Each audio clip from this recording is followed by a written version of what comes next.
تو ہمیں اپنے کرب و جوار کے اندر دوست احباب کو، رشتہ داروں کو سمجھانا چاہیے کہ بھئی یہ جتنے بھی معاملات کیے جاتے ہیں یہ رب کی بغاوتیں ہیں، یہ فضول خرچیاں ہیں، اس سے تو شیطان راضی ہوتا ہے، اس سے درجات تمہارے وہ جہنم کے اندر مزید پستی اور گہرائی کے اندر چلے جائیں گے۔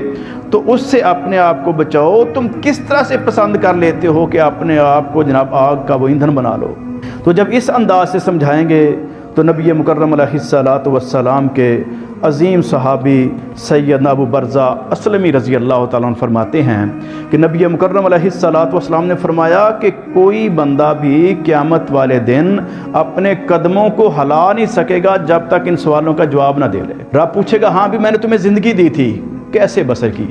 اب زندگی کا ایک ایک لمحہ جس نے فضولیات میں برباد کیا ہوگا اس کے پاس کیا جواب ہوگا؟ اور جس اللہ کے بندے نے اپنے رب کی رضا کے لیے زندگی کو پیش کیا ہوگا وہ بڑا خوش ہوگا۔ پھر اللہ سوال کریں گے کہ بتا جو تجھے علم عطا کیا گیا تھا اس کے اوپر عمل کیا؟ اب کون سا بندہ ہے کہ جس کو فضولیات کا نہیں پتا کہ بھی یہ گمراہیاں ہیں، رسوائیاں ہیں، اس سے مسلم معاشرہ ہو یا کفریہ معاشرہ ہو کسی انسانیت کی کوئی خدمت نہیں۔ بعض کفار آپ نے دیکھے ہوں گے وہ انسانیت کے لیے بہت کچھ کر رہے ہیں، تو اگر وہ کفار ہیں تو ان کو ہم سمجھائیں کہ اپنا مال وہاں پہ لگاؤ، محنتیں وہاں پہ لگاؤ، وقت وہاں پہ لگاؤ جس سے انسانیت کا فائدہ ہو۔ اور تو اور یہ پرندے جو ہیں، آج کل یہ شدید سردی کا موسم ہے، دھند پڑی ہوئی ہے، ان پرندوں کا، ان حیوانات کا یہ احساس کر لو۔ تو ان چیزوں پہ جب ہم توجہ کروائیں گے تو وہ بھی انشاءاللہ نیچر اور فطرت اور جبلت کے قریب آئیں گے۔ جتنا وہ فطرت کے قریب آئیں گے پھر وہ دیکھیں گے بھی اسلام تو عین فطرت کے مطابق ہے، انشاءاللہ اسلام کو قبول کریں گے۔ تو اسی طریقے سے نبی مکرم علیہ الصلاۃ والسلام نے فرمایا کہ ایک سوال اللہ رب العالمین یہ بھی پوچھے گا کہ بھی جو تمہارے پاس مال تھا اس کی کیفیت کیا، کمایا کس طرح سے تھا اور لگایا کہاں پر تھا؟ بعض لوگ ہوتے ہیں وہ کمانے کے لیے توجہ کرتے ہیں بھی حلال ہونا چاہیے، لیکن جب وہ لگانے پہ آتے ہیں تو کہتے ہیں جی نہیں سارے ہی لگے ہوئے، میں بھی ایسا کر لوں تو کیا حرج ہے؟ تو اس کو کمانا بھی صحیح طریقے سے ہے اور لگانا بھی صحیح طریقے سے ہے جس کا اسلام نے ہمیں مکمل طور پہ پابند کیا ہے۔ اسی انداز سے نبی علیہ الصلاۃ والسلام نے فرمایا کہ ایک سوال اس سے یہ ہوگا بھی یہ جو تیرا جسم ہے، جسم میں جتنی صلاحیتیں ہیں دیکھنے کی، سننے کی، چکھنے کی، بولنے کی، پکڑنے کی، دوڑنے کی، قوت، طاقت جو رب نے عطا کی اس کا حق ادا کیا ہے، دین کو کیا فائدہ ہوا؟ تو ہم دیکھ لیں کہ بھی ہماری صلاحیتیں کہاں پہ صرف ہو رہی ہیں۔ جب ہم اس سوال کے لیے اپنے آپ کو تیار کریں گے تو ہمارا کوئی لمحہ ضائع نہیں ہوگا۔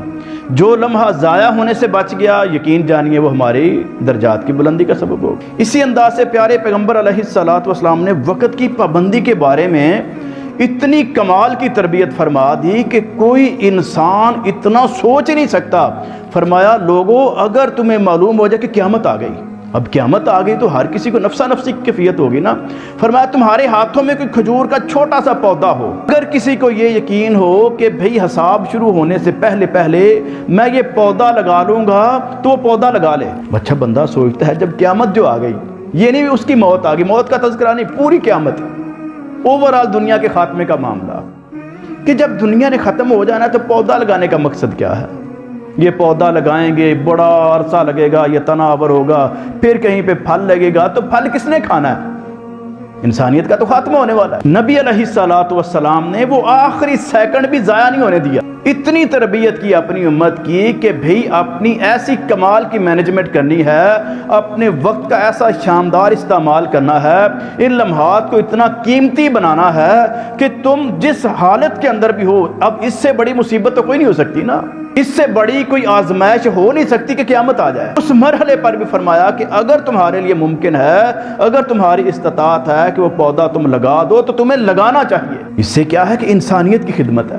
یہ نہیں سوچنا کہ میں یہ کام کرنے لگا ہوں اس سے فائدہ ہوگا کہ نہیں، ہم پہلے ہی قیاس کر کے بیٹھ جاتے ہیں، او جی کروں گا تو پتہ نہیں لوگ کیا کہیں گے، پتہ نہیں فائدہ ہوگا کہ نہیں، رزلٹ ملے گا کہ نہیں، آؤٹ پٹ کیا ہوگی۔ اس قسم کے بے شمار تحفظات، خدشات ہمارے ذہنوں کو ڈھانپ لیتے ہیں، اور اکثر ہمارے معاشرے کے افراد وہ بیچارے گر جاتے ہیں، او جی نہیں پتہ نہیں میں تو کچھ کر سکوں گا کہ نہیں، بس چھوڑ دو جب ہو نہیں سکتا تو۔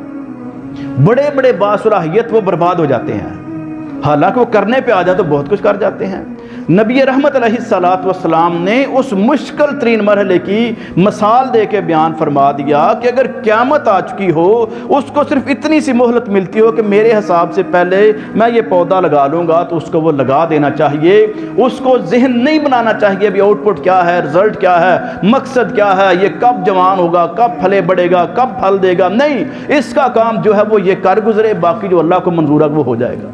کہ محنت کرنا انسان کا کام ہے، نتیجے اخذ کرنا انسان کا کام ہے ہی نہیں، نتیجے میرے رب کے پاس ہے۔ جب بندہ اپنی محنت کا حق ادا کرتا ہے اور نتیجے رب پہ چھوڑتا ہے، پھر اللہ تعالیٰ محنتوں کو ضائع نہیں کرتا۔ پھر یہ بندہ ہوتا ہے کہ جس کا ایک ایک لمحہ بڑا زبردست ہوتا ہے۔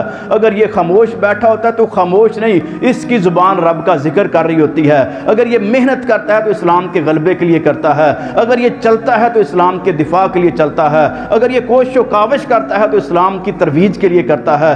اس کا ہر عمل وہ اسلام کے مطابق ہو جاتا ہے، رب کی رضا کے لیے، نبی علیہ الصلوۃ والسلام کی سنت کے مطابق ہو جاتا ہے۔ پھر یہ بندہ ہوتا ہے کہ جس کے ساتھ اللہ رب العالمین خود دوستی کرتے ہیں اور اس کو اپنا ولی بنا لیتے ہیں، جس کا ہر لمحہ ہی اللہ کے لیے ہو جائے گا۔ اس سے بڑا ولی کون ہوگا؟ تو اللہ رب العالمین نے یہ انداز دیا ہے ملت اسلامیہ کو کہ ابھی اپنا وقت برباد نہیں کرنا بلکہ اپنے آپ کو تیار کرنا ہے۔ نبی مکرم علیہ الصلوۃ والسلام کے ایک عظیم جانسار سیدنا عبداللہ بن عمر رضی اللہ تعالیٰ فرماتے ہیں کہ ایک بندہ آیا انصار میں سے، آ کے کہنے لگا اللہ کے نبی، یہ جو ایمان والے ہیں ان میں سے سب سے زیادہ بہتر کون ہے؟ نبی مکرم علیہ الصلوۃ والسلام نے فرمایا بھئی ایمان والوں میں سے جس کا اخلاق اچھا ہے وہ سب سے بہتر۔ کہنے لگا اللہ کے نبی علیہ الصلوۃ والسلام یہ بیان فرمائیں کہ ان ایمان والوں میں سے عقل مند کون ہے، سب سے زیادہ عقل مند؟ نبی مکرم علیہ الصلوۃ والسلام نے کمال کا جواب دیا، فرمایا جس بندے نے اپنی موت کے بعد کی زندگی کو بہتر بنانے کے لیے جتنی کوشش کی ہوگی، جتنی سوچ رکھی ہوگی، جتنا اپنے آپ کو تیار کیا ہوگا، اس زندگی کو یعنی آخرت کی زندگی کو، جنت کے معاملات کو، اپنے درجات کی بلندی کو بہتر کرنے کے لیے، مزید بہتر کرنے کے لیے جس نے سب سے زیادہ توجہ رکھی ہوگی، سب سے بہتر وہ ہوگا۔ اب جس بندے کی سوچ یہ ہوگی کہ بھی میں نے جو چلنا ہے وہ میرے درجات بلند ہیں، میں نے اگر سونا بھی ہے تو مسنون انداز سے سونا ہے، میں نے صبح بیدار ہونے کی پلاننگ کر کے سونا ہے کہ تہجد پڑھنی ہے، فجر پڑھنی ہے، تلاوت کرنی ہے، فلاں فلاں نیکی اور خیر کا کام کرنا ہے، وہ سارے امور میرے ذہن میں ہوں گے تو وہ نیکی ہوگی میرا سونا، حالانکہ جسم تو فریش ہو رہا ہے نا۔ کتنا کمال کا دین ہے یہ۔ نبی مکرم علیہ الصلوۃ والسلام نے اس بندے کو سب سے زیادہ عقل مند قرار دیا ہے جو اپنی آخرت کی تیاری کرتا ہے۔ اچھا، جو بندہ آخرت کی تیاری کرنے والا وہ کیسے اپنے سالوں کو برباد کر سکتا ہے؟ وہ تو ایک لمحے کی قدر کرے گا۔ تو اللہ احکم الحاکمین نے اپنے بندوں کی تربیت کے لیے نبی مکرم علیہ الصلوۃ والسلام کو جان ساری ایسے عطا فرما دیے کہ پیارے پیغمبر علیہ الصلوۃ والسلام نے ان کو دین سمجھایا، انہوں نے پھر پوری دنیا کے لوگوں کو سمجھا دیا قیامت تک آنے والوں کے لیے، اور پھر انہوں نے باقاعدہ اپنا پریکٹیکل پیش کیا۔ صحابہ کرام میں سے کسی ایک کا آپ نام علیحدہ کر لیں، پھر اس کی ہسٹری نکالیں، دیکھیں کہ ان کے دن کیسے تھے، ان کی راتیں کیسی تھیں۔ یہ جس طریقے سے ہمارے معاشرے کے لوگ تباہ کر رہے ہیں، اپنے وقت کو برباد کر رہے ہیں، ایسا انداز نہیں تھا، بلکہ ان کا انداز بڑا ہی باوقار تھا، بڑا ہی شاندار تھا۔ ان کا ایک ایک لمحہ ایسا کمال کا تھا کہ یا تو انہوں نے دین کی خدمت کرنی ہے یا پھر دین کو غالب کرنے کے لیے اپنے آپ کو پیش کرنا ہے، یا اس دین نے جو ان کی خدمات سر انجام دینے کی ذمہ داریاں عائد کی ان کو پورا کرنا ہے۔ اپنی مرضی ہے ہی کوئی نہیں۔ یعنی والدین کے حقوق ہیں تو دین نے دیے ہیں نا، بچوں کے حقوق ہیں تو دین نے دیے ہیں، جو بھی ان کا عمل ہے، ان کا اوڑھنا بچھونا دین ہے، ذاتی مرضی ہے ہی کوئی نہیں۔ تو اسلام تو کل بھی وہ تھا، آج بھی وہی ہے۔ تو وہ اسلام یہ چاہتا ہے کہ بھئی تم اپنے آپ کو اسی قالب کے اندر ڈھال کے رکھو۔ جب اپنے آپ کو اس طرح سے ڈھال لو گے تو پھر اللہ رب العالمین کے قرآن کی بھی سمجھ آئے گی، نبی علیہ الصلوۃ والسلام کے فرمان کی بھی سمجھ آئے گی۔ پھر اللہ رب العالمین نے جو ایمان والوں کو مخاطب کر کے فرمایا نا، یا ایھا الذین آمنوا اتقوا اللہ ولتنظر نفس ما قدمت لغد واتقوا اللہ ان اللہ خبیر بما تعملون۔ او لوگو، اپنے آپ کو دیکھو کہ تم نے کل کے لیے کیا کیا ہے، ایمان والوں کو مخاطب کیا کہ تم اس چیز پہ توجہ رکھو، اس چیز پہ نظر کرو، پورے اپنے آپ کو فوکس کرو کہ یہ جو تمہارے لمحات گزر رہے ہیں، یہ جو تم وقت پاس کر رہے ہو، یہ جو دن گزر رہے ہیں، ہفتے مہینے سال گزار رہے ہو، زیادہ سے زیادہ اوسط عمر آج ہماری 60 سال ہے نا۔ نبی علیہ السلام نے فرمایا کہ جس کو 60 سال کا پیریڈ مل گیا اس پر حجت تمام ہو گئی، وہ کوئی اعتراض نہیں کر سکتا، کوئی انکار نہیں کر سکتا مجھے سمجھ نہیں آئی، مجھے دین نہیں پہنچا، مجھے موقع نہیں ملا، میرا فلاں مسئلہ، کوئی تعویل نہیں چلے گی۔ اس لیے اللہ نے فرمایا کہ بھی کل کے لیے دیکھو تم نے کیا کیا ہے، تو جو کل کے لیے سوچے گا، یعنی کل سے مراد آخرت، اللہ فرماتے ہیں کہ میں پھر تمہیں دیکھ رہا ہوں کہ تم کیا کر رہے ہو، کوئی چیز مجھ سے چھپی ہوئی نہیں ہے۔ اچھا، جس بندے نے اپنی آخرت کے لیے، اپنے کل کے لیے، اپنی جنت کے اندر درجات کی بلندی کے لیے کام کرنا ہے، اور اس کا ایمان بھی ہے کہ میرا رب مجھے دیکھ رہا ہے، میں جو کر رہا ہوں میرا رب دیکھ رہا ہے، میں جو بول رہا ہوں رب دیکھ رہا ہے، جو کہہ رہا ہوں رب دیکھ رہا ہے، جو سن رہا ہوں رب دیکھ رہا ہے، جو دیکھ رہا ہوں وہ بھی رب دیکھ رہا ہے، جو میرے دل میں ہے وہ بھی رب جانتا ہے۔ جب ہر چیز میرے رب کے پاس ہے تو میں غلط کیسے ہو سکتا ہوں؟ یہ ہمارا ایمان اگر مستحکم ہو جائے تو محترم بھائیوں، ہمیں اس انداز سے اپنے آپ کو ڈھالنا ہوگا، تب ہمارا ہر لمحہ وہ ہمارا شاندار ہوگا، قیمتی ہوگا، اور ہمارے یہ گزرتے لمحات واقعتاً ہمارے درجات کی بلندی کا سبب بنیں گے۔